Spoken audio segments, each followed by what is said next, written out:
आमदार बच्चू कडू यांनी शरद पवारांची भेट घेतलेली आहे आणि आता ते बाहेर आलेले आहेत। बच्चू, काय नेमकी चर्चा झाली शरद पवारांसोबत? रोजगार हमीच्या संदर्भात पेरणी ते कापणीपर्यंत सगळे कामं MRHS मध्ये कसे घेता येईल, म्हणजे रोजगार हमीमध्ये, आणि दिव्यांगांच्या संदर्भात प्रकल्पग्रस्त असेल या सगळ्या संदर्भात चर्चा झाली। बाकी काय राजकीय चर्चा? कारण ज्या पद्धतीने तुम्ही भूमिका मी करायला आलो नाही, प्लीज। पण मग काय भविष्यात काय होऊ शकतं की महाविकास आघाडी होऊ शकतं, काही पण होऊ शकतं। अच्छा, सोबत जाण्याची शक्यता? हो, नक्की नाही, नक्की नाही। पण मग काय साधारणतः सरकारला काय अल्टिमेटम असेल?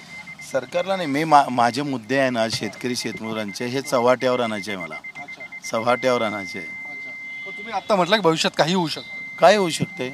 तर तुमचं पण काय होऊ शकतं, माझं पण काय होऊ शकतं। तुम्ही आता TV9 मध्ये आहे, ABP माझामध्ये जाऊ शकाल। पण महायुतीकडनं काय नेमकं काही चर्चा होते तुमच्या? आता आम्ही 13ला भेटू। 13 तारखेला भेटणार? हो हो। काय चर्चा साधारणतः? हेच या मुद्द्यावर चर्चा, मुद्द्याशिवाय काही नाही, हमारा कुछ नहीं है। पण तुम्ही एकूण सरकारकडे जाण्यासोबत शरद पवारांकडे आलात, काय संकेत देते? ही चर्चा, हे मुद्दे चर्चेला आले पाहिजे, राजकीय मुद्दा झाला पाहिजे, शेतकरी मजूर कष्टकरी दिव्यांगांचे। शरद पवारांकडनं काही ऑफर किंवा काय या सगळ्या संदर्भात तुम्ही सोबत आलं पाहिजे, कारण की तुम्ही शेतकरी? चर्चा झाली, चांगले विषय आहे, हे केले पाहिजे, सोबत आलं पाहिजे म्हटलं? नाही, आम्ही चर्चा फक्त मुद्द्यावरच बोललो।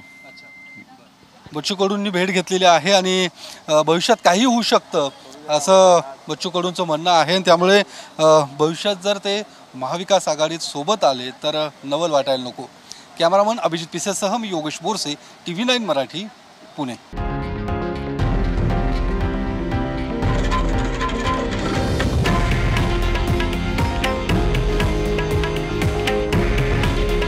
हे आहे देशातील नंबर 1 न्यूज नेटवर्क आणि आपण पाहत आहात TV9 मराठी। काळजी तुमची, हित महाराष्ट्राचं।